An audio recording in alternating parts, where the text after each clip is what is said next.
शहबाज शरीफ तो अब एक चलता फिरता पाकिस्तान के लिए मजाक का बिल्कुल पोस्टर बन गए हैं। वो तो समझे जैसे बम्पर स्टिकर होता है ना, ये don't हॉन्क, I am a new driver, आप इस तरह के बम्पर स्टिकर्स आपने देखे होंगे।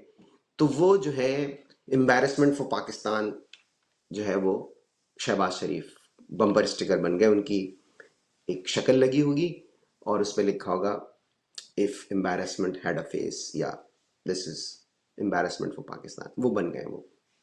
उन्होंने वहां पे वो हरकत की, वहां से आगे आगे निकलने की कोशिश कर रहे थे कि किसी तरह से वो तस्वीर में आ जाए।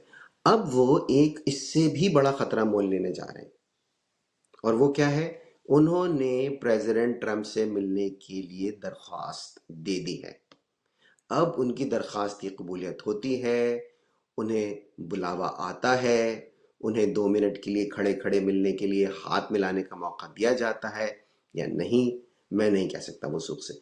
देखिए, किसी भी सरबराह मुमलिकत का अमेरिका के सदर से मिलना बहुत अच्छी बात है, उस मुल्क के लिए भी अच्छा होता है। लेकिन प्रॉब्लम क्या है, ये तो आदमी इलेक्टेड है ही नहीं, और ना ये अहल है। तो ये अगर प्रेसिडेंट ट्रंप से मिल लिए गलती से, तो आप अंदाजा कीजिए कि कैसे कैसे मीम्स बनेंगे।